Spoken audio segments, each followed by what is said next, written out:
പ്രിയ മാതൃദേശം സുഹൃത്തുക്കളെ, തെന്നൽ നേരത്തിൽ ഇന്ന് നമുക്കൊപ്പം വളരെ വ്യത്യസ്തയായ ഒരു വ്യക്തി, ചാരുലത.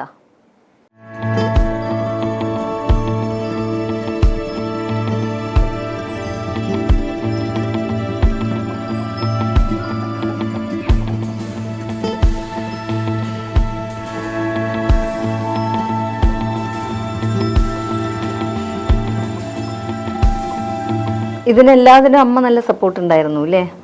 അമ്മയാണോ? അമ്മ സപ്പോർട്ട് ഉണ്ടായിരുന്നു, കുഴപ്പമില്ല. കുടുംബത്തിൽ ഡാൻസ് ഫീൽഡ് എന്ന് വെച്ചാൽ ആ സമയത്ത് ഞാൻ ജെൻഡർ ഫോർമേഷൻ മാറിയിട്ടില്ലല്ലോ.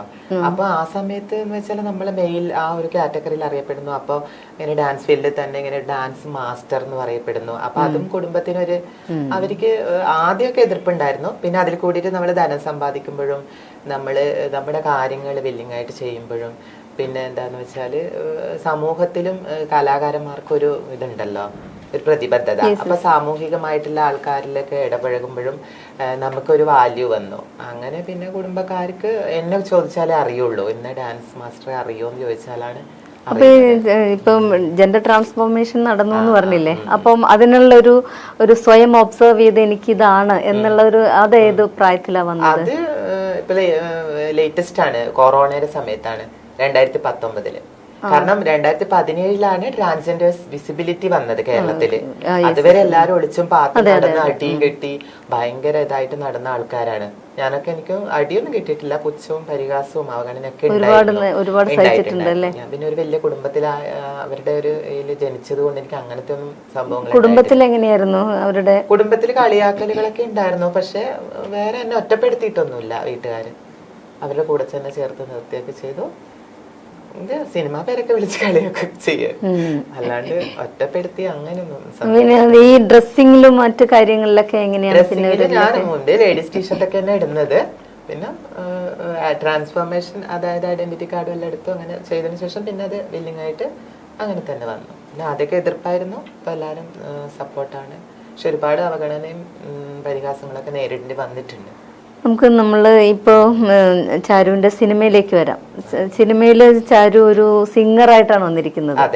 അത് അത്ഭുതമായിട്ട് തോന്നുന്നു. കാരണം ഇത്രയും എല്ലാം പഠിച്ചതെല്ലാം ഡാൻസ്, പക്ഷെ ഒരു സിംഗറായിട്ടാണ് വന്നിരിക്കുന്നത്. ആ ഒരു ആക്സിഡന്റ് എന്ന് ഞാൻ പറയുന്നത്, ഇൻസിഡന്റ് എന്ന് പറയുന്നില്ല, അതെങ്ങനെ സംഭവിച്ചു? അത് വളരെ അപ്രതീക്ഷിതമാണ്. കാരണം ഇതുപോലെ ഇങ്ങനെ ഗ്രൂപ്പുകളിൽ വന്നു, ഡോക്ടർ ജെസ്സി സംവിധാനം ചെയ്യുന്ന നീതി എന്ന ഫിലിമിലേക്ക് ട്രാൻസ്ജെൻഡേഴ്സ് പുതുമുഖ ഗായികയെ തേടുന്നു എന്നാണ് പറഞ്ഞിട്ടുള്ളത്. അപ്പം ഞാൻ സാധാരണ സ്മ്യൂളിലൊക്കെ പാടാറുണ്ടായിരുന്നു, സ്റ്റേജിൽ പാടുകയൊക്കെ ചെയ്യും. ഞാൻ ജില്ല വരെ ആ പാടുമ്പോ ചാരുവിന് മെയിൽ വോയിസ് ആയിരുന്നു, ഫീമെയിൽ വോയിസ് ആയിരുന്നു? ഇതേ വോയിസ് തന്നെ. പക്ഷെ ഞാൻ ഇങ്ങനെ ഓഫ് സ്റ്റേജ് ഇങ്ങനെ പ്രോഗ്രാം, ഗാനം, കല്യാണം അങ്ങനെയൊക്കെ പാടുന്ന സമയത്ത് ഞാൻ ഫീമെയിൽ വോയിസ്. പക്ഷെ എന്നെ ഗാനമേളകളിലൊന്നും ആരും പാടാനും വിളിച്ചിട്ടൊന്നുമില്ല. ഒന്നാമത് ശ്രൈണത, പിന്നെ അങ്ങനെ ഒരു ഇത് അങ്ങനെ എനിക്ക് ആഗ്രഹം പാടാൻ ആഗ്രഹം ഉണ്ടായിരുന്നു. പക്ഷെ മെയിൻ ഡാൻസ് ആണെങ്കിൽ എനിക്ക് പാടണം എന്ന് ആഗ്രഹം കൂടെ ഞാൻ പാടിക്കൊണ്ടേ ഇരിക്കുന്നുണ്ടായിരുന്നു. എല്ലാ പാട്ടുകളൊക്കെ പഠിക്കുമായിരുന്നോ? എല്ലാ പാട്ടും പഠിക്കും. ഫീമെയിൽ വോയിസ് ആണോ പാടാൻ ഇഷ്ടം? അല്ലെങ്കിൽ എനിക്ക് ജാനകി അമ്മയുടെ പാട്ട് ആണ് ഏറ്റവും ഇഷ്ടം. സ്വർണ്ണലത തമിഴില്, അങ്ങനെ സ്വർണ്ണലത ചേച്ചിയുടെ ഒരു ആരാധിക. അവര് മരിച്ചുപോയി, പാലക്കാടാണ് അവരുടെ സ്വദേശം. പക്ഷെ അവര് മലയാളത്തിൽ അത്ര ശ്രദ്ധിക്കപ്പെടി കുറച്ച് പാട്ടേ പാടിയുള്ളൂ സ്വർണ്ണലത. ആ ഒരു ഇതില് ഒരു അന്ന് പാടിയ ഒരു ജാനകിയുടെ, സുശീലയുടെ ഏതെങ്കിലും ഒരു പാട്ടിന്റെ ഒരു 2 ലൈനോ 4 ലൈനോ പാടിത്തരാം. സുന്ദരിപ്പൂവിനും നാണം മിണ്ടുവാൻ കാറ്റിനും മോഹം മിണ്ടുവാൻ മിണ്ടുമി ഓളം അതിലോലം ലോലം ലോലം ഭാവം. സുന്ദരിപ്പൂവിനും നാണം മിണ്ടുവാൻ കാറ്റിനും മോഹം മിണ്ടുവാൻ മിണ്ടുമി ഓളം അതിലോലം ലോലം ലോലം ഭാവം. ഈ പ്ലാനൊക്കെ നല്ലോണം വരുന്നുണ്ടല്ലോ. പാട്ട് പഠിച്ചിട്ടില്ല എന്ന് പറഞ്ഞപ്പോ അതൊരു നുണയായിട്ട് തോന്നുന്നുണ്ട്. അല്ല, അത് ഞാൻ പാടി പാടി അങ്ങനെ ആക്കിയതാണ്. ശരി ശരി. പാട്ട് ഞാൻ സബായിട്ട് പഠിച്ചിട്ടുണ്ട് കുറച്ച്, പക്ഷെ ഞാൻ ഡീറ്റെയിൽ ആയിട്ട് പഠിച്ചിട്ടില്ല എന്ന് ഞാൻ പറഞ്ഞല്ലോ. അത് കഴിഞ്ഞിട്ട് സിനിമയിലേക്ക് എങ്ങനെയാണ് ചാൻസ് വന്നത്? സിനിമയിലേക്ക് ഇതാണ് ഇങ്ങനെ കൊടുത്തപ്പം സ്മ്യൂൾ ഇങ്ങനെയൊക്കെ പാടിയിട്ടുണ്ട്. പക്ഷെ ഞാൻ ഇത് കുറെ പാട്ട് ഇങ്ങനെ ഫീമെയിൽ വോയിസിലും എന്റെ സ്വരത്തിലാണ് പാടിയത്. അപ്പം പാട്ടുകൾ അയച്ചു, അത് 1-2 മാസം കഴിഞ്ഞപ്പോൾ ഞാനത് വിട്ടു. കാരണം പ്രതീക്ഷിക്കുന്നില്ലല്ലോ, ഞാൻ വെറുതെ അയച്ചു കൊടുത്തതാണ്. കുറെ പാട്ട് അഭിനയമൊക്കെ അയച്ചു കൊടുത്തു. അപ്പോൾ 3-4 മാസം കഴിഞ്ഞപ്പം എന്നെ പോലെ ഇതേ നമ്പറിന്ന് പിന്നെ കോണ്ടാക്ട് ചെയ്തു. ഇങ്ങനെ പാട്ടുകൾ സെലക്ട് ആയിട്ടുണ്ട് കുറെ, ഇങ്ങനെ ഓൾ കേരള ലെവലിൽ ഇത്രയും ഗായകര് 30-ഓളം ഗായകരിൽ സെലക്ട് ആയിട്ടുണ്ട് എന്ന് പറഞ്ഞു. അപ്പൊ എന്നോട് പറഞ്ഞു ലൈവായിട്ട് കുറച്ച് പാട്ടും കൂടി അയച്ചു തരൂ എന്ന് പറഞ്ഞു, ഓൺ വോയിസിൽ തന്നെ വാട്സപ്പിൽ. അപ്പം ഞാൻ പാടി അയച്ചപ്പോ അവരൊരു താരാട്ട് പാട് അയക്കാൻ പറഞ്ഞു. അപ്പൊ ഞാൻ പാട്ട് പാടി ഉറക്കാൻ അതാണ് അയച്ചത് ലാസ്റ്റ്. അപ്പം അത് പിന്നെ ഇഷ്ടായി. പിന്നെ എന്നോട് പറഞ്ഞു ഒരു 80% ഉറപ്പിച്ചോളൂ എന്ന് പറഞ്ഞു. മുരളി സാറാണ് എന്നെ കോണ്ടാക്ട് ചെയ്തിട്ടുണ്ടായിരുന്നത്, പാട്ട് എഴുതിയ ആള്. സാറും ചെയ്തിട്ടുണ്ട്.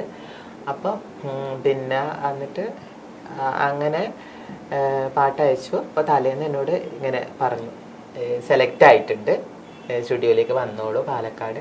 എന്നിട്ട് അങ്ങനെ ഞാൻ ജസാറിന്റെ വീട്ടിൽ പോയിട്ട് അവിടെ താമസിച്ചിട്ടാണ് സ്റ്റുഡിയോയിൽ പോയിട്ട് പാടി. ഇതിലിപ്പോ ഒരു താരാട്ട് പോലത്തെ പാട്ടാണ് പാടിയിരിക്കുന്നത് അല്ലേ? അത് ഞങ്ങൾ കേട്ടു, നല്ല നന്നായിട്ടുണ്ട് പാട്ട്, അസലായിട്ടുണ്ട്. അത് പ്രസവിക്കാൻ പറ്റില്ല, പക്ഷെ ആ ഒരു വാത്സല്യ ആ പാട്ടിലൂടെ ഇൻബോൺ ആയിട്ട് അത് കൊണ്ടുവന്നിട്ട്. ഇപ്പൊ ആദ്യ സിനിമ തന്നെ ഒരു 18ഓളം അവാർഡ് കിട്ടിയിട്ടുള്ള സിനിമ, അത് വിശ്വസിക്കാൻ പറ്റാത്തൊരു നേട്ടമായിട്ട് തോന്നുന്നുണ്ട്. അതെ, അതിലെ കഥകളും എല്ലാം നല്ലതാണ്. കാരണം ആരും ഇതുവരെ എടുക്കാത്ത ഒരു പ്രമേയമാണ് സാർ എടുത്തിട്ടുള്ളത്.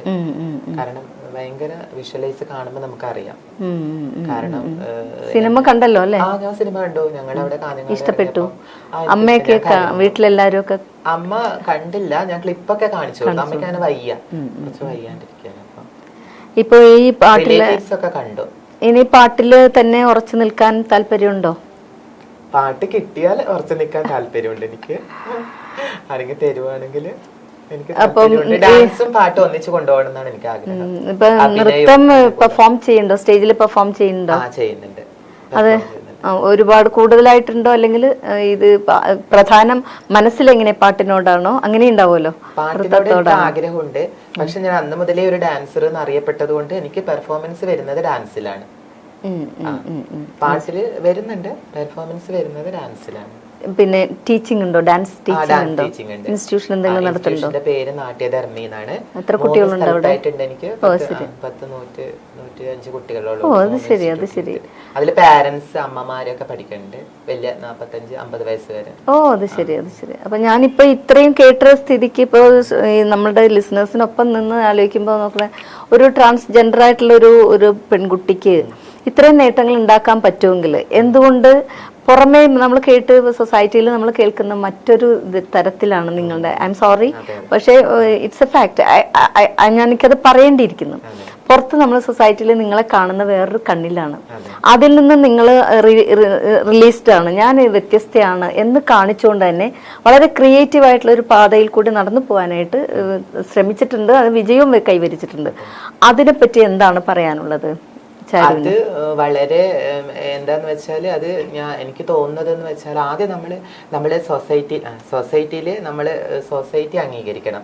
പിന്നെ നമ്മളുടെ ഫാമിലിയാണ് ഏറ്റവും കൂടുതൽ ഒരു ട്രാൻസ്ജെൻഡറിനെ അംഗീകരിക്കേണ്ട ഫാമിലിയാണ്. ഫാമിലി ചേർത്ത് പിടിക്കുമ്പോഴേ നമുക്ക് നമ്മുടെ ഒരു സുരക്ഷിതത്വവും നമുക്കൊരു സാമ്പത്തിക ഭദ്രത ഇതൊക്കെ ഉണ്ടാവുള്ളൂ. കാരണം നമ്മുടെ ട്രാൻസ്ജെൻഡർ എന്നറിയപ്പെടുന്ന ചെറുപ്പത്തിലേ നമുക്ക് ആ ഒരു നമ്മളുടെ ശ്രൈണത നമ്മൾ പ്രകടമാകും. പക്ഷെ ആ സമയത്ത് നമുക്ക് സാമ്പത്തിക ഭദ്രത ഉണ്ടാവില്ല. അപ്പൊ നമുക്ക് എടുത്തു ചാടി ഒന്നിനും മുന്നോട്ട് വരാൻ പറ്റില്ല. അങ്ങനെയാണ് പല ആൾക്കാരും കുറെ ഇതായതിനു ശേഷം കുടുംബത്തിൽ നിന്ന് ഇത് പിന്നെ വിട്ടുപോകുന്നതും, അവർ ഹിജഡ കൾച്ചറിൽ പോകുന്നതും, അവർ ബെഗ് ചെയ്ത് ജീവിക്കുന്നതും, സെക്സ് വർക്ക് ചെയ്യുന്നതും ഒക്കെ അങ്ങനെയാണ്. ഫൈറ്റ് ചെയ്താണ് നേടിയെടുത്തത്. അങ്ങനെയാണെങ്കിൽ ഇത് നിങ്ങളുടെ വിഭാഗത്തിൽപ്പെട്ട എല്ലാവർക്കും ചെയ്യാവുന്നൊരു നല്ല കാര്യമാണ് അല്ലേ? ഇല്ല, ഞാൻ പറഞ്ഞത് ഇപ്പൊ സെക്സ് വർക്ക് ചെയ്തിട്ടാണ് അവര്, അങ്ങനെ ഒരു പേരുണ്ട്, നടക്കണമുണ്ട്, ഓക്കെ, ശരി തന്നെയാണ്. അങ്ങനെ കുറെ ക്രിയേറ്റീവ് ആയിട്ടുള്ള ഇതിൽ നിങ്ങൾ വന്നാൽ നിങ്ങളുടെ ഒരു വിഭാഗം ആൾക്കാർക്ക് വളരെ നല്ലൊരു ഔന്നത്യത്തിൽ എത്താൻ സാധിക്കില്ലേ സൊസൈറ്റിയിൽ? ഞാൻ പറയാം, പക്ഷെ സെക്സ് വർക്കേഴ്സ് എന്ന് മുദ്ര കുത്തുന്നത് ട്രാൻസ്ജെൻഡേഴ്സിന്റെ അടുത്ത് മാത്രമാണ്. ഏത് മേഖലയിലാണ് സെക്സ് വർക്ക് ഇല്ലാത്തത്? ഫിലിം ഇൻഡസ്ട്രിയിലും എല്ലാ ഇൻഡസ്ട്രിയിലും ഇല്ലേ? സാധാരണക്കാരുടെ പക്ഷെ ട്രാൻസ്ജെൻഡേഴ്സ് എന്നും സമൂഹത്തിന്റെ പരിഹാസ കഥാപാത്രമാണ്. അവര് വയറ്റപ്പഴപ്പിന് വേണ്ടിയിട്ട് അവർ സെക്സ് വർക്ക് ചെയ്യുന്ന സമയത്ത് അവരെ സെക്സ് വർക്കേഴ്സ് ആയിട്ട് മുദ്ര കുത്തുന്നു. അതിന്റെ ആവശ്യം എന്താ? ഏത് മേഖലയിലായും സെക്സ് വർക്കേഴ്സും എല്ലാം നടക്കുന്നുണ്ട്. പക്ഷെ ട്രാൻസ്ജെൻഡേഴ്സിന് ഒരു വിഭാഗം കണ്ണിലൂടെ കാണുന്നു, അവര് മുദ്ര കുത്തി അതാണെന്ന്. പക്ഷെ അവർ വയറ്റപ്പഴപ്പിന് വേണ്ടിയിട്ടാണ് ചെയ്യുന്നത്. പിന്നെ എല്ലാ ട്രാൻസ്ജെൻഡേഴ്സിനും ഉയർന്നു വരാനുള്ള സാഹചര്യങ്ങളില്ല മാഡം. കാരണം കുറെ ബുദ്ധിമുട്ടുകൾ അനുഭവിച്ചിട്ടാണ് ഇവർ വരുന്നത്. അപ്പം അപൂർവം ട്രാൻസ്ജെൻഡേഴ്സിന് മാത്രമാണ് അതിന്റെ വിസിബിലിറ്റി നേടിയിട്ടുള്ളൂ. അതിന് നമ്മളുടെ ഭരണകൂടവും എല്ലാവരും ഒന്നും കൂടി ഭരണകൂടം സപ്പോർട്ട് കിട്ടിയാൽ നന്നായിരിക്കും. പക്ഷെ ഒന്നും കൂടി ആദ്യം ശ്രമിക്കണം. നമുക്കിപ്പോ ഓരോ കാറ്റഗറിയിൽ ഓരോ വിഭാഗത്തിനേ ഒഴിവുള്ളൂ. ഇപ്പം നോർമൽ പീപ്പിൾസിനാണെങ്കിൽ കുറെ ഒഴിവുകൾ ഉണ്ട്. നമുക്കിപ്പോ ഒറ്റ ഒരു ഒഴിവാണ്. ഏത് സീറ്റിൽ പോലും ഒരു സീറ്റാണ് നമുക്കുള്ളത്. അപ്പൊ ആ സീറ്റ് ഉയർത്തണം. അങ്ങനെയുള്ള കാര്യങ്ങൾ അത് ഉയർത്തണം എന്ന് പറഞ്ഞാൽ ഇപ്പൊ ചാരുവിനെ പോലെയുള്ള ആൾക്കാർ ഇതിലേക്ക് കൂടുതലായിട്ട് കടന്നു വന്നാൽ തീർച്ചയായിട്ടും ആ സീറ്റിന് വർധനവുണ്ടാവും ഇല്ലേ? എനിക്ക് അങ്ങനെ വിശ്വാസം, ഞാൻ അങ്ങനെ വിശ്വസിക്കുന്നു.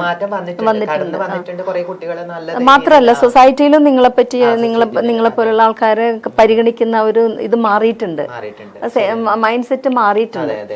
മാത്രമല്ല നിങ്ങൾക്ക് ഇപ്പൊ ഒരു ആക്ടിവിസ്റ്റ് ആയിട്ട് പ്രവർത്തിക്കുന്നുണ്ടല്ലോ, അതും അവർക്കൊരു മാതൃകയാണ്. അത് അവർക്ക് മാത്രമല്ല, നിങ്ങളുടെ വിഭാഗക്കാർക്ക് മാത്രമല്ല, സൊസൈറ്റിയിലുള്ള മറ്റുള്ളവർക്കും അതൊരു മാതൃകയാണ്. അവരും കാണുന്നുണ്ട്, നിങ്ങളെ കണ്ണു തുറന്ന് കാണാൻ ശ്രമിക്കുന്നുണ്ട്. ഇപ്പോൾ നിങ്ങൾ ഇത് മാത്രമല്ല, നിങ്ങൾക്ക് ഞാൻ പറയുന്നത് ഇതിനേക്കാളും ഇപ്പൊ നിങ്ങളെ കാണുന്ന സൊസൈറ്റിയുടെ കണ്ണ് അതിനെ മാറ്റിയെടുത്തോണ്ട് നിങ്ങൾക്ക് ക്രിയേറ്റീവ് ആയിട്ടുള്ള കുറെ കാര്യങ്ങൾ ചെയ്യാൻ പറ്റും. അത് നമുക്ക് പല മാതൃകകളുണ്ട്. ഞാൻ ഋതുപർണ ഘോഷ് കേട്ടിട്ടുണ്ടല്ലോ അല്ലെ?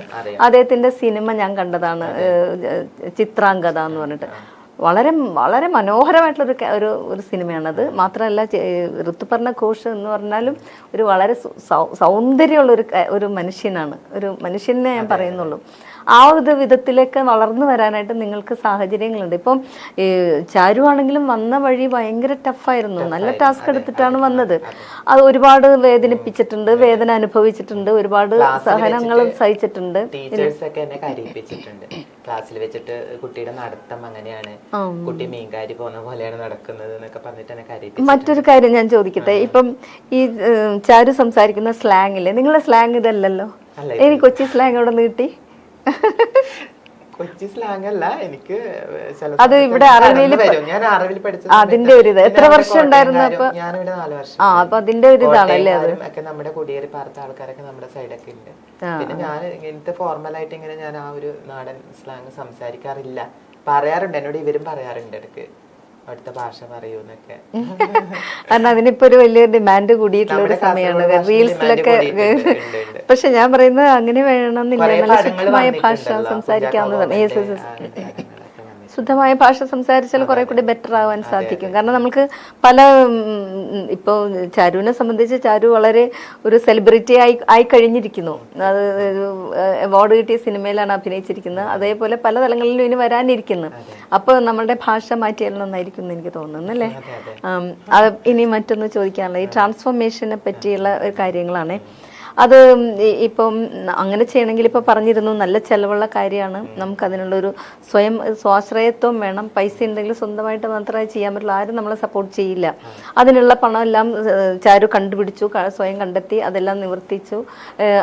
ഈ ട്രാൻസ്ഫോർമേഷൻ ഒരു ആവശ്യമാണോ? ട്രാൻസ്ഫോർമേഷൻ പൊതുവിൽ നമുക്ക് കുറച്ച് ആവശ്യമാണ്.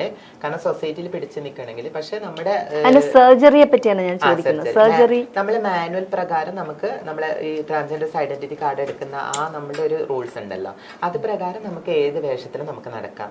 നമുക്ക് പാന്റ് ഷർട്ട് ഇടാം. നമുക്ക് നമ്മൾ ട്രാൻസ്ജെൻഡർ നമ്മൾ ജെൻഡർ ആണ് മാറുന്നത്. ജെൻഡർ മീൻസ് നമ്മൾ ആണ് പെണ്ണ് ട്രാൻസ്ജെൻഡർ. അപ്പൊ ജെൻഡർ ഐഡന്റിറ്റിയാണ് നമ്മൾ ചേഞ്ച് ചെയ്യുന്നത്. പക്ഷെ നമ്മൾ ഹാരാസ്മെന്റ് ചെയ്യാനോ നമ്മളെ അപമാനിക്കാനോ ഒരാൾക്കും ഈ റൂൾസ് പ്രകാരം നമുക്ക് അനുവാദമില്ല. നമുക്ക് വേണമെങ്കിൽ അവരോട് ഫൈറ്റ് ചെയ്യാം, അവർക്കെതിരെ കേസ് കൊടുക്കാം. സർജറി ഓരോരാളുടെ പേഴ്സണൽ അവർക്ക് ഇഷ്ടമുള്ളതാണ്. ഇപ്പൊ ഞാൻ എന്റെ ശരീരത്തിന് യോജിക്കുന്നതാണ് സർജറി എങ്കിൽ എനിക്ക് ചെയ്യാം. അപ്പം മാഡത്തിന് ഇപ്പൊ മാഡം ഒരു ട്രാൻസ്ജെൻഡർ ആണെങ്കിൽ മാഡത്തിന് യോജിക്കുന്നതാണ് മാഡത്തിന് ചെയ്യാം. പലതരത്തിൽ അവരുടെ ചോയ്സ് ആണ്.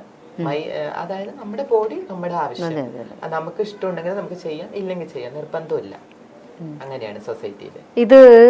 ഇത് ചെയ്യണം എന്ന് എപ്പോഴെങ്കിലും ഒരു ആഗ്രഹം തോന്നിയിട്ടുണ്ടോ? ചാരുവിന് തോന്നിയിട്ടുണ്ട്? ഇല്ലായികയൊന്നുമില്ല. അതിന്റെ ആവശ്യം വന്നിട്ടില്ല, അതിന്റെ ആവശ്യം ഇല്ലാന്ന് അതും ഉണ്ട് ഒരു അങ്ങനെ അത് ഓരോരാളുടെ ഇഷ്ടം, ചോയ്സ് ആണ്. ഞാൻ പിന്നെ അതിനെ കുറിച്ച് അത് വലിയ ഇത് പറയാറില്ല. അത് അവരവരുടെ ചോയ്സ് ആണ്. ഞാൻ ആരോടും നിർബന്ധിക്കാറുമില്ല, ഞാൻ ആരോടും പറയാറുമില്ല. എനിക്ക് അതിനെ കുറിച്ച് ആ ഒരു കാര്യത്തിനെ കുറിച്ച് അധികം സംസാരിക്കുന്നത് താല്പര്യമില്ല. ചോയ്സ്. ഇനി ഇപ്പോ ഒരു നമ്മൾ ഒരു ട്രാൻസ്ജെൻഡർ എന്നുള്ള നിലയിൽ നമുക്കൊരു പാർട്ട്ണറെ ആവശ്യമായിട്ട് പലപ്പോഴും തോന്നുന്നത് സാധാരണ മനുഷ്യർക്കുള്ള ഒരു കാര്യമാണ്. നമ്മുടെ ജീവിതത്തിൽ ഒരു പാർട്ട്ണർ വേണം, ഒരു ഗേൾ ഫ്രണ്ട് അല്ലെങ്കിൽ ബോയ് ഫ്രണ്ട്, ആരാണെങ്കിലും ഏതാണെങ്കിലും. ഇപ്പൊ നിങ്ങളുടെ ഇതിൽ ആലോചിക്കുവാണെങ്കിൽ അങ്ങനെ അതിനെപ്പറ്റി ആഗ്രഹം ഉണ്ടായിട്ടുണ്ടോ, അത് ഉണ്ടോ, എങ്ങനെ പോകുന്നു? തീർച്ചയായിട്ടും ആഗ്രഹമുണ്ട്. അതായത് ഒരു ബോയ് ഫ്രണ്ട് അല്ലെങ്കിൽ നമുക്കൊരു പിന്നെ എന്താ പറയാ ഒരു പാർട്ട്ണർ, ഒരു കെയർ ടേക്കർ എന്നൊക്കെ പറഞ്ഞിട്ട് ഒരാൾ ആഗ്രഹമുണ്ട്. പക്ഷെ ഹൃദയം തുറക്കാനും ഹൃദയം തുറന്ന് നമ്മുടെ വിഷമങ്ങൾ പങ്കുവയ്ക്കാനും സന്തോഷങ്ങളുണ്ട് കുറെ ആള്. പക്ഷെ അവരൊന്നും അത് ഒരിക്കലും അത് അക്സെപ്റ്റ് ചെയ്തിട്ടില്ല. അവർക്ക് 1-2 ദിവസം കഴിഞ്ഞ് അവര് ടോക്ക് മാറും, അവര് സെക്സ് ചാറ്റിലേക്ക് വരും. അവർക്ക് ഇത് വേണ്ട, അവർക്ക് ഡേറ്റിംഗ് ഇങ്ങനെയുള്ള കാര്യങ്ങളാണ് അവർക്ക് വേണ്ടത്. അപ്പൊ സത്യം പറഞ്ഞാൽ ഒരു ട്രാൻസ്ജെൻഡർ എന്നുള്ള നിലയിൽ സൊസൈറ്റി കാണുന്ന ഒരു കണ്ണിലല്ല ചാരു ജീവിക്കുന്നത്.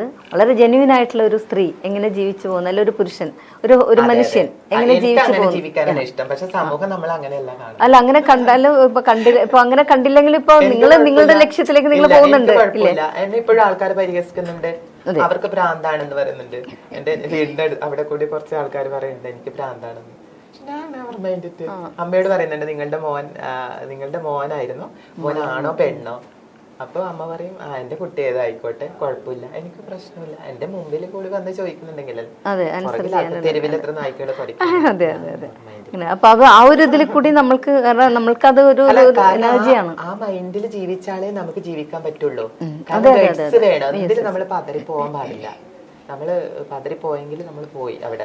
അപ്പൊ സത്യം പറഞ്ഞാൽ ചാരു ഒരു റോൾ മോഡലാണ് നിങ്ങളുടെ വിഭാഗത്തിലുള്ള ആൾക്കാർക്കും, ഏത് വിഭാഗത്തിലുള്ള ആൾക്കാർക്കും ഒരു റോൾ മോഡൽ തന്നെയാണ്. കാരണം ഇത്രയും ടഫായിട്ടുള്ള ഒരു ലൈഫ്, അത് ഞങ്ങൾക്കൊക്കെ സങ്കല്പിക്കാൻ പോലും പറ്റാത്തൊരു കാര്യം തന്നെയാണ്. അതിൽ നിന്നുകൊണ്ട് ഇത്രയും വലിയ നേട്ടങ്ങൾ ഉണ്ടാക്കിയെടുക്കാൻ കാരണം നിങ്ങളൊരു ഇൻസ്റ്റിറ്റ്യൂഷൻ നടത്തുന്ന 100ഓളം കുട്ടികളുണ്ട്, ഡാൻസ് പെർഫോം ചെയ്യുന്നത്, ഇപ്പോൾ അവാർഡ് വിന്നിങ് ഫിലിമിൽ പാടിയിരിക്കുന്നു. മാത്രല്ല നല്ല സന്തോഷമായിട്ടിരിക്കുന്നു. അതൊക്കെ കാണുമ്പോൾ എന്റെ വിഷമം ഞാൻ മറ്റുള്ളവരെ അറിയിക്കാറില്ല. ഉള്ളിൽ വിഷമം ഉണ്ട് നല്ലോണം, പക്ഷെ ഞാനത് അറിയിക്കാറില്ല ആരെയും. കഴിയുന്നത് ഞാൻ ഇവരോട് എല്ലാവരോടും ചോദിച്ചു നോക്കി. ഇനി മറ്റൊരു കാര്യം ചോദിക്കാനുള്ളത്, ഇപ്പം RLV പഠിച്ചു എന്ന് പറഞ്ഞില്ലേ, അവിടെ ഹോസ്റ്റലായിരുന്നോ? RLV ഹോസ്റ്റലില്ലായിരുന്നു. പിന്നെ RLV ഹോസ്റ്റൽ ഫെസിലിറ്റി ഇല്ല, ഗേൾസിനും ഇല്ല. ഗേൾസ് കുട്ടികൾ സെപ്പറേറ്റ് ഉണ്ടോന്നറിയില്ല, കോളേജ് ഭാഗമായിട്ടില്ല, സെപ്പറേറ്റ് അതിന്റെ പുറത്തൊക്കെ ഉണ്ടോന്നല്ല ഒരിക്കലും. അപ്പൊ ഞാൻ പഠിക്കുന്ന സമയത്ത് ഞാൻ അവിടെ മെയിലായിട്ടല്ലേ പഠിച്ചത്. 2014 ഞാൻ ചെയ്തത്, 15 കോഴ്സ് കഴിഞ്ഞു. അപ്പൊ ഞാൻ അവിടെ റൂമിലൊക്കെ കുറച്ച് താമസിച്ചു. തൃപ്പൂണിത്തുറ ലോഡ്ജ്, ഇവിടെ വിജയ ലോഡ്ജ്, അങ്ങനെയൊക്കെ കുറച്ച് താമസിച്ചു. പിന്നെ എനിക്കത് ദിവസം ഭയങ്കര ബുദ്ധിമുട്ടല്ല, ആ സമയത്ത് ഇത്രയും വരുമാനം ഇല്ലല്ലോ. അപ്പൊ ഞങ്ങള് 3-4 പേര് കൂടിയിട്ട് കലൂര് വന്നിട്ട് അവിടെ ഞങ്ങൾ റൂം എടുത്ത് വീടെടുത്ത് താമസിച്ചു. മ്യൂസിക് ഡിപ്പാർട്ട്മെന്റ് ഞങ്ങൾ പറഞ്ഞാല് കൂടെ ഉണ്ടായിരുന്നത് വേറെ ചേട്ടന്മാര് അവര് ശരിക്കും ബോയ്സ് തന്നെയായിരുന്നു. ഞാനും അപ്പൊ ജെൻഡർ ഫോർമേഷൻ 2014 ഞാൻ കോഴ്സ് കഴിഞ്ഞത്. ആ സമയത്ത് അവരുടെ കണ്ണിൽ ഞാൻ പോയല്ലേ, രേഖകളിലെല്ലാം ഞാൻ പോയല്ലേ.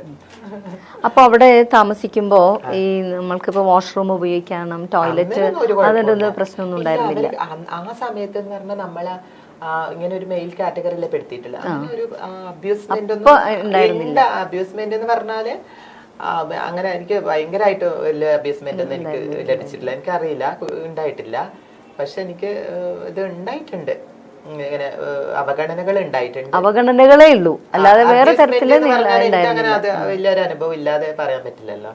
അങ്ങനെ എനിക്ക് അധികം ഉണ്ടായിട്ടില്ല. ഇപ്പം മരാസ് കോളേജില് ഇതിനെപ്പറ്റി ഒരു വലിയൊരു സംവാദപരമായിട്ട് ഇത് പോകുന്നുണ്ടല്ലോ, അതിനെപ്പറ്റി എന്താണ് ചാരുവിന് എന്തെങ്കിലും പറയാനുണ്ടോ? ഈ നിങ്ങൾക്ക് വേണ്ടി ഒരു വാഷ്റൂം ഉപയോഗിക്കാൻ പറ്റാത്തൊരു വേദനാജനകമായ അവസ്ഥ. നമുക്കിപ്പോ നമ്മള് ട്രെയിനിൽ കയറിയാലും നമ്മൾ എന്ത് ചെയ്യും, ട്രെയിനിൽ കയറുമ്പോൾ നമ്മള് ടോയ്ലറ്റിന്റെ ഭാഗത്തേക്ക് പോകുമ്പോൾ ആൾക്കാരെല്ലാം ഇങ്ങനെ നോക്കും. ഇവര് ജോലി ഇതാണ്, ഇവർക്ക് ഇതാണ്, ഇവര് മുദ്ര കുത്തി, ഇവര് സെക്സ് വർക്കേഴ്സ് ആണ്. അതിന് ഏത് കാറ്റഗറി ആയാലും ഇവര് സെക്സ് വർക്കേഴ്സ് ആണ്. ട്രാൻസ്ജെൻഡർ ആണെങ്കിൽ സെക്സ് വർക്കർ. അതേപോലെ തന്നെ നമ്മൾ നോർമലി ഗേൾസിന്റെ ടോയ്ലറ്റിലേക്ക് പോകുമ്പോൾ അവര് മുഖം ചുളിക്കും, ജെൻസിന്റെ ടോയ്ലറ്റിലേക്ക് പോകുമ്പോൾ അവര് മുഖം ചുളിക്കും. അപ്പൊ എനിക്ക് പറയാനുള്ളത് എന്ന് വെച്ചാൽ അത് നല്ല കാര്യമാണ് ടോയ്ലറ്റ്. അതേപോലെ ബസ്സുകളിൽ നമുക്ക് ഒരു സീറ്റ്, ഇപ്പൊ KSRTC-യിലൊക്കെ എല്ലാവർക്കും സീറ്റ് ഉണ്ട്. ട്രാൻസ്ജെൻഡേഴ്സിന് എന്തുകൊണ്ട് ഒരു സീറ്റ് അനുവദിച്ചുകൂടാ? അത് തീർച്ചയായിട്ടും. കാരണം നമ്മളിപ്പോ അതേപോലെ തന്നെ നമ്മൾ കയറിയിരുന്ന ചിലവരൊക്കെ അപ്പം നികൃഷ്ട ജീവികള്. ഞാൻ പിന്നെ അത് മൈൻഡ് ചെയ്യാറില്ല, നെവർ മൈൻഡ് ഇട്ട്. പക്ഷെ ബസ്സുകളിലും എല്ലാത്തിലും റിസർവേഷൻ വേണം. അവകാശങ്ങൾ എന്തായാലും നേടിയെടുക്കാതെ നല്ല കാര്യമാണ്. പക്ഷെ ചില സമയങ്ങളിൽ നമ്മൾ ഭയങ്കര ഷൗട്ട് ചെയ്തു പോകും. കാരണം അങ്ങനത്തെ സാഹചര്യം ഉണ്ടാകുമ്പോൾ നമ്മൾ അങ്ങനെ ചെയ്തു പോകുമല്ലോ, നാച്ചുറലി അത് സംഭവിക്കുന്നതാണ്. ഞാൻ ട്രെയിനിൽ വരുമ്പോ തന്നെ എനിക്ക് റിസർവേഷൻ കിട്ടിയിട്ടില്ലായിരുന്നു. പക്ഷെ എനിക്ക് സ്ലീപ്പർ ടിക്കറ്റ് ആയിരുന്നു, വെയിറ്റിംഗ് ലിസ്റ്റിൽ 6. പോലീസുകാർ എന്നോട് ചോദിക്കുന്നത് നിങ്ങൾക്ക് എന്ത് ഇവിടെ കാര്യം, ഞാൻ സ്ലീപ്പർ ടിക്കറ്റ് കാണിച്ചിട്ട് അവരോട് ഷൗട്ട് ചെയ്യാൻ. അപ്പൊ ഞാൻ പറഞ്ഞത് പറ്റൂല, ഞാൻ സ്ലീപ്പർ ടിക്കറ്റ് എടുത്തിട്ടാണ് യാത്ര ചെയ്യുന്നത്, എനിക്ക് വെയിറ്റിംഗ് ലിസ്റ്റിലാണ്, അപ്പൊ എനിക്ക് ഇവിടെ നിൽക്കാനുള്ള അവകാശമുണ്ട്. ഞാനത് പറഞ്ഞതിന് ശേഷം അവരടങ്ങി. തീരെ ഇങ്ങനെ സംഭവിക്കുന്ന സമയത്ത് ഞാൻ ഒരു കാര്യം ചോദിക്കട്ടെ. ഇപ്പം സന്തോഷം തോന്നിയ ഇപ്പൊ എല്ലാരും നമ്മൾക്ക് അഗെയിൻസ്റ്റ് ആണല്ലോ പറയുന്നത്, അതിന് അനുകൂലമായിട്ട് ആരെങ്കിലും ഒന്ന് സംസാരിച്ച് എപ്പോഴെങ്കിലും ഒരു നിമിഷം ഉണ്ടായിട്ടുണ്ടോ? അതല്ല ഞാൻ പറയുന്നത്, അങ്ങനെ ഒരു ഇൻസിഡന്റ് ഓർക്കുന്നുണ്ടോ എപ്പോഴെങ്കിലും? ഇൻസിഡന്റ് ഓർക്കുന്നുണ്ട്. ഞാന് പിന്നെ ഇത് ഒരു പ്രോഗ്രാമിന് പോയപ്പം അവിടുന്ന് വന്നിട്ട് ഇങ്ങനെ നമ്മളിങ്ങനെ താലത്തിലൊക്കെ വന്നിങ്ങനെ താലം കൊണ്ടൊക്കെ ഇങ്ങനെ വരി കോളേജിൽ ഇനാഗുറേഷൻ പോയപ്പം വരിയായിട്ട് നിന്നിട്ട് ഇങ്ങനെ ആനയിച്ച് കൊണ്ടുപോയി. അപ്പൊ പ്രിൻസിപ്പാള് അവിടെ വന്നിട്ട് നമ്മളെ നല്ല രീതിയിൽ സംസാരിച്ചു. ഭയങ്കര സന്തോഷായിരുന്നു. ശരിക്കും ഒരു റോയൽ ആ ഒരു ഇത് തന്നെ തന്നു അവര്. ഇപ്പൊ ഞാൻ ഇപ്പൊ ഇവിടെ പല സ്ഥലത്തും ഞങ്ങള് ഒരുപക്ഷെ എന്റെ കാഴ്ചപ്പാട് അങ്ങനെ കൊണ്ടായിരിക്കും എനിക്ക് തോന്നുന്നത്. എനിക്ക് അങ്ങനെ ഒരു ഇത് തോന്നിയിട്ടില്ല. ഞാനിപ്പം ആകാശവാണിയിലാണല്ലോ ഞാൻ വർക്ക് ചെയ്തിരുന്നത്. അപ്പൊ അവിടെ ഇങ്ങനെ വെളുപ്പിന് ഞാൻ ഡ്യൂട്ടിക്ക് പോകുമ്പോൾ ഈ സൈഡിൽ ഇങ്ങനെ നിൽക്കുന്നുണ്ടാവും. അപ്പൊ ഞാനിങ്ങനെ ഇവരെ കാണാനുള്ള ഒരു കൗതുകം, എനിക്ക് ഇഷ്ടം കൊണ്ടാണ്, അല്ലാതെ ഇവരൊരു അപൂർവ ജീവിയായിട്ടുള്ള ഒന്നുമല്ല, എന്നാലും ഒരു വ്യത്യസ്തതയുണ്ടല്ലോ. അപ്പൊ ഞാനിങ്ങനെ നോക്കി നിൽക്കാറുണ്ട്. അപ്പൊ എന്റെ ഡ്രൈവർ ഇങ്ങനെ പറയാറുണ്ട് അവര് ഇതാണെന്ന്. ഞാൻ ഇവരെ കാണാൻ നമ്മൾ കണ്ടിട്ടില്ല, അതുകൊണ്ട് ഒരു കൗതുകം കൊണ്ട് ഞാൻ നോക്കാറുണ്ട്. പക്ഷെ ഇങ്ങനെ ഒരു അപ്രോച്ച് നമുക്ക് തോന്നിയിട്ടേ ഇല്ല കേട്ടോ, അവരൊരു നികൃഷ്ട ജീവിയാണെന്നോ. എനിക്ക് സത്യം പറഞ്ഞാൽ ഇവരോട് കൂടുതൽ ഇഷ്ടമേ ഉള്ളൂ. അത് അങ്ങനെ കുറച്ചുകൂടി ഞാൻ പറയാം. മാത്രല്ല ഇത്രയും ഒരു ടഫായിട്ടുള്ള ഒരു സാഹചര്യത്തിൽ കൂടെ ഇങ്ങനെ വളർന്നു വരാനുണ്ടെങ്കിൽ ഇത്രേ ഉള്ളൂ. ഇതിനേക്കാൾ എമ്മയുടെ ഒക്കെ സാഹചര്യം ഇതിനേക്കാളാണ് പറഞ്ഞു കേട്ടിട്ടുണ്ട്. എനിക്ക് വിജയരാജ മല്ലിക പറഞ്ഞു കേട്ടിട്ടുണ്ട്. എനിക്ക് വെച്ചാൽ കുടുംബത്തില് സാമ്പത്തികമായിട്ട് കുറച്ചുണ്ടായിരുന്നു, പിന്നെ വലിയ ഫാമിലി അങ്ങനെ ഉണ്ടായിരുന്നു അല്ലേ? അതുകൊണ്ട് ഞങ്ങളുടെ തറവാട് എന്ന് വെച്ചാല് പിന്നെ നിലമൊക്കെ ഉഴുന്ന അങ്ങനെ ഒരു ഇതായിരുന്നു, പേര് കേട്ടൊരു ഫാമിലി. സാമ്പത്തികമായിട്ട് മോശമല്ലായിരുന്നു. അപ്പൊ അതുകൊണ്ട് ആ ഒരു കാര്യത്തിൽ എനിക്ക് വിഷമം ഉണ്ടായിട്ടില്ല. ഞാൻ അങ്ങനത്തെ കാര്യങ്ങളൊന്നും അനുഭവിച്ചിട്ടില്ല ജീവിതത്തിൽ, ദാരിദ്ര്യമൊന്നും ഞാൻ അനുഭവിച്ചിട്ടില്ല. അതുകൊണ്ട് ആ കാര്യത്തിലൊക്കെ എനിക്ക് ഉണ്ടായിരുന്നു. ഈ പരിഹാസ അവഗണനയും ഇതൊക്കെയാണ്.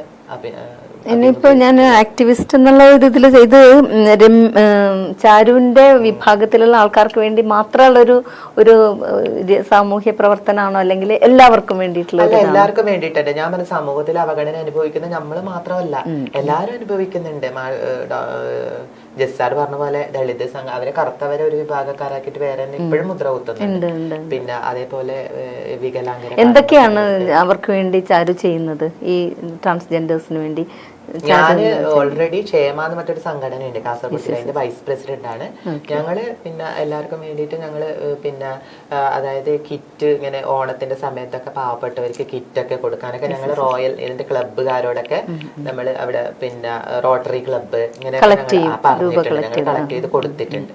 അതിന്റെ പിന്നെ ഞങ്ങളുടെ പ്രസ് സെക്രട്ടറി പിന്നെ ഷംസീന, പ്രസിഡന്റ് ഇഷ, അവരാണ് നമ്മുടെ അവിടെ കാസർഗോഡ് ജില്ലയില് ഇതിന്റെ ഇതായിട്ട് മുൻപിൽ നിൽക്കുന്നത്. ഇഷ കിഷോർ എന്ന് പറഞ്ഞിട്ട് അവരെന്റെ ഫ്രണ്ടാണ്. ചാരു, ഞാനൊരു വേറൊരു ചോദ്യം ചോദിച്ചോട്ടെ. ഇപ്പം RLVയിൽ പഠിച്ചു എന്ന് പറഞ്ഞല്ലേ, എത്ര വർഷം ഉണ്ടായിരുന്നു അവിടെ? ഞാൻ RLVയിൽ 2 വർഷമാണ്. 2 വർഷം. ഓക്കെ. കോളേജ് ചെയ്തപ്പോഴും PG. ഓക്കെ. ഇവിടെ എല്ലാം ഇപ്പം നേരത്തെ അതിനു മുൻപ് തന്നെ ചാരു പറഞ്ഞിരുന്നല്ലോ, ഇപ്പൊ ബസ്സിൽ നമ്മൾക്ക് റിസർവേഷൻ ഇല്ല. ഗേൾസിനുണ്ട്, ബോയ്സിനുണ്ട്, വൃദ്ധർക്കുണ്ട്, ഗർഭിണികൾക്കുണ്ട്. പക്ഷെ ഞങ്ങൾക്കൊരു സീറ്റ് എന്താ ഇവര് ചെയ്തു തരാത്തത്? അതേപോലെ തന്നെ അവിടെയും നിങ്ങൾക്ക് അഡ്മിഷന് വേണ്ടിയിട്ടുള്ള ഇതിലും അതൊരു ഇതില്ല. അതിനെപ്പറ്റി എന്താണ് ചാരുവിന് പറയാനുള്ളത്? ഞാൻ പഠിക്കുന്ന സമയത്ത് പിന്നെ ഇതുണ്ടായിരുന്നില്ല, റിസർവേഷൻ ഉണ്ടായിരുന്നില്ല. അത് വന്നത് ഇപ്പോഴാണ് 2019 മുതലാന്ന് തോന്നുന്നു. എനിക്ക് കൊറോണയുടെ ടൈം എനിക്ക് കറക്റ്റ് അറിയില്ല. ഞാൻ പഠിച്ച സമയത്ത് 2018 വരെ ഉണ്ടായിരുന്നില്ല. അപ്പം അതിനുശേഷമാണ് റിസർവേഷൻ സീറ്റ് വന്നത്. അതേപോലെ എല്ലാ കോളേജുകളിലും റിസർവേഷൻ സീറ്റ് വരണം എന്നാണ് എനിക്ക് പറയാനുള്ളത്. കാരണം ട്രാൻസ്ജെൻഡേഴ്സിനെ കൂടുതൽ ആധികാരികമായിട്ട് ഇതിൽ ഇങ്ങനത്തെ എല്ലാവരുടെയും കൂടെ ചേർത്ത് നിർത്തുമ്പോഴേ മറ്റുള്ളവർക്കും ഒരു സമൂഹത്തിൽ ബോധം ഉണ്ടാവുള്ളൂ. പിന്നെ ഗവൺമെന്റ് ജോലികളിലാണെങ്കിലും അത് ഉൾപ്പെടുത്തണം എന്നാണ് എനിക്ക് പറയാനുള്ളത്. കാരണം ഗവൺമെന്റ് ജോലികൾ ഉൾപ്പെടുത്തും. കാരണം സമൂഹം എപ്പോഴും കരുതുന്നത് ഗവൺമെന്റ് ജോലിയുള്ള ആൾക്കാരാണ് സമൂഹത്തിലെ ശ്രേഷ്ഠർ എന്നല്ലേ, അങ്ങനെ ഒരു ഇതില്ലേ ചിന്താഗതി. അപ്പം ഈ ഗവൺമെന്റ് ജോലികളിലും സ്കൂളുകളിലൊക്കെ ഇവരെ അധ്യാപകരോ അല്ലെ ഡാൻസ് ടീച്ചേഴ്സ് ഒക്കെ ആയിട്ട് എടുക്കുമ്പോൾ എന്തായാലും ഒരു സാമൂഹ്യ അവബോധം ഉണ്ടാകുകയും ചെയ്യും, കുറച്ചും കൂടി അവയർനെസ് വരുന്നതാണ് എനിക്ക് തോന്നുന്നത്. അപ്പോൾ ചാരുവിന്റെ അഭിപ്രായത്തിൽ ഇതിൽ ഗവൺമെന്റിന്റെ നല്ല സപ്പോർട്ട് വേണം. ഗവൺമെന്റിന്റെ സപ്പോർട്ട് ഉണ്ട്, പക്ഷെ ഇതിനേക്കാൾ വേണമെന്നാണ് എനിക്ക്. ഇനിയും ന്യൂനപക്ഷം എന്ന് പറഞ്ഞിട്ട് ഒതുങ്ങി കഴിയുന്ന ഒരു വിഭാഗം ആൾക്കാരാണ്. അവര് പുറത്തേക്ക് വരണമെങ്കിൽ സപ്പോർട്ട് വേണം തീർച്ചയായിട്ടും. പിന്നെ കുറെ കാര്യങ്ങൾ അവർക്ക് അറിയാതിരിക്കുന്നുണ്ട്. അതല്ല ഞാൻ പറയാം, ട്രാൻസ്ജെൻഡേഴ്സിന് തന്നെ നിങ്ങളിപ്പോ ഇത്രയും അവബോധം ഞാൻ അത്ഭുതപ്പെടുകയാണ്. എന്തെല്ലാം കാര്യങ്ങള് ചാരുവിന് അറിയാം. അത് അങ്ങനെ ഒരു ഇത് ചെയ്യാനായിട്ടുള്ള നടത്തിക്കൂടെ? ക്ലാസ് എടുക്കുന്നുണ്ട്. പക്ഷെ നമുക്ക് ആ ക്ലാസ് എന്ന് വെച്ചാൽ ഇപ്പൊ പഞ്ചായത്തുകളിലാണെങ്കിൽ ജെൻഡർ റിസോഴ്സ് എന്നിട്ട് ഒരു ക്ലാസ് ഉണ്ട്. ഈ ക്ലാസ്സിൽ നമ്മളെ വിളിക്കില്ല. അപ്പൊ നമുക്ക് എനിക്ക് പറയാനുള്ളത് വെച്ചാൽ ഇത് നമ്മൾ ഈ ജെൻഡർ അവയർനെസ് ക്ലാസ് മറ്റുള്ളവർ വിളിച്ച് കൊടുക്കുന്നതിനേക്കാളും ട്രാൻസ്ജെൻഡേഴ്സ് അതിന് ഉത്തമ ഉദാഹരണങ്ങളായിട്ടുള്ളത്.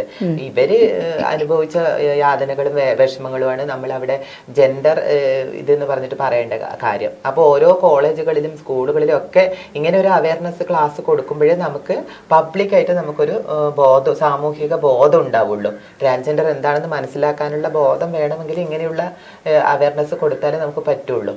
അപ്പം ഇപ്പോഴും ഇത് എന്താണ്, ഇപ്പോഴും ഇങ്ങനത്തെ മനുഷ്യരെ കാണുമ്പം അവര് സമൂഹത്തിന്റെ എന്തോ ഇത് ആണ് അവര്, പിന്നെ അവര് അങ്ങനെ ഒരു കണ്ണിൽ കൂടി കാണാതെ എല്ലാവരും ചേർത്ത് പിടിച്ച് പിന്നെ അങ്ങനെ ഒരു ഒറ്റക്കെട്ടായി നിൽക്കാനുള്ള ഒരു മനോഭാവമാണ് എല്ലാവർക്കും വേണ്ടുന്നത്, എല്ലാ സംവിധാനങ്ങൾക്കും. അത് ഇപ്പൊ ഇല്ലാത്ത ഒരവസ്ഥയിൽ നിന്ന് ഒരു അല്പം മാറ്റം വന്നിട്ടുണ്ട്. പക്ഷെ അത് കൂടുതലായിട്ട് മാറ്റം വന്നിട്ടുണ്ട് എന്ന് വെച്ചാൽ അത് കുറച്ച് ഇങ്ങനെ രഹസ്യമായിട്ട്. അപ്പൊ നമ്മള് ഫേസ്ബുക്കിൽ കൂടി നമ്മൾ ഒരാളെ പരിചയപ്പെടുന്നു, അല്ലെങ്കിൽ ഒരു സമൂഹത്തിൽ സോഷ്യൽ വാല്യൂ ഉള്ള ഒരാൾ നമ്മളെ പരിചയപ്പെടും. പക്ഷെ അവര് നമ്മളെ പബ്ലിക്കിൽ കണ്ട മൈൻഡ് ചെയ്യൂല. അതാണ് അവര് ചേർത്ത് പിടിക്കുന്നതെന്ന് പറയുന്നത്. ഇത് എന്ത് ചേർത്ത് പിടിക്കലാണ്?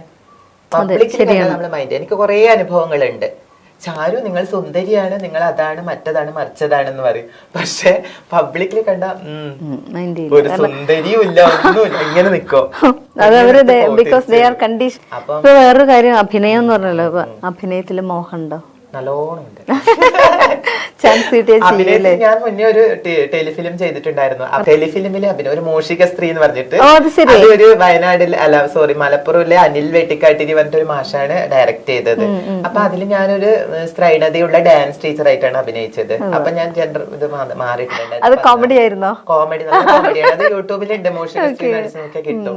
ഭയങ്കര ഇഷ്ടം എനിക്ക്. ഏതെങ്കിലും ഒരു, ഞാൻ എല്ലായിടത്തും പറയും, എനിക്കൊരു വേലക്കാരിയായിട്ട് ഇങ്ങനെ റോള് തന്നാൽ മതി.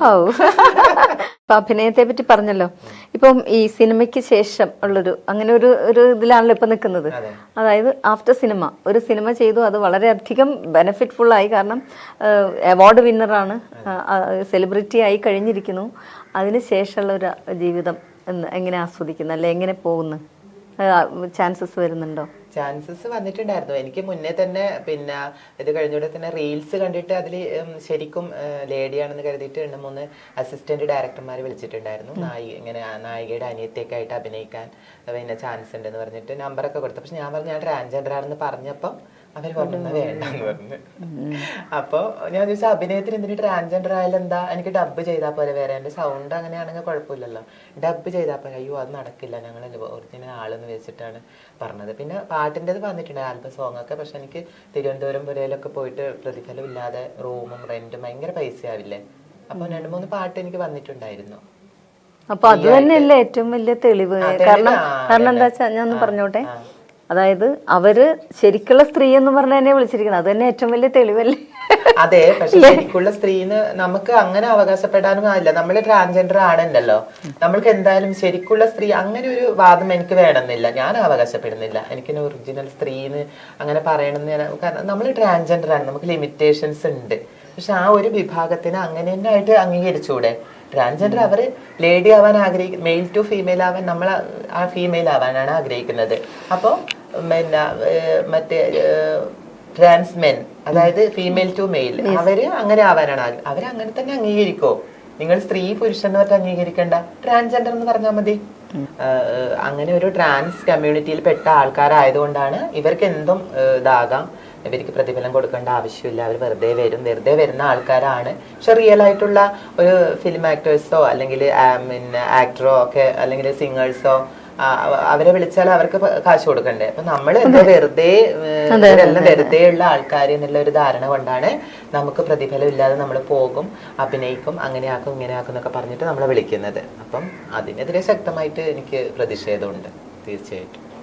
റെമ്യൂണറേഷൻ നല്ലതായിട്ട് കിട്ടണം. എന്തുകൊണ്ട് അത് അവിടെയും നിങ്ങൾക്ക് വിവേചനം ഉണ്ട് അല്ലേ? അതുകൊണ്ട് തന്നെയാണ് ഇതിൽ ഏറ്റവും വിഷമകരമായ അവസ്ഥ എന്ന് പറയുന്നത്. ഇത് വളരെ സ്പെഷ്യൽ ആയിട്ടുള്ള ഒരു ഇന്റർവ്യൂ ആണ്. കാരണം because you are A transgender and also ഒരു ട്രാൻസ്ജെൻഡർക്ക് എത്രമാത്രം വളരാൻ സാധിക്കും, എത്രമാത്രം വികസിക്കാൻ സാധിക്കും, എത്രമാത്രം സ്വയം മനസ്സിലാക്കാൻ സാധിക്കും, അതിന്റെ ഒരു വെളിച്ചം പകരലാണ് ഈ ഇന്റർവ്യൂ എന്ന് പറയുന്നത്. കാരണം ഒരുപാട് കാര്യങ്ങൾ ജാരുവിന് പറയാനുണ്ട്, അത് ഒരുപാട് സന്ദേശങ്ങൾ അവർക്ക് കൊടുക്കാനുണ്ട്.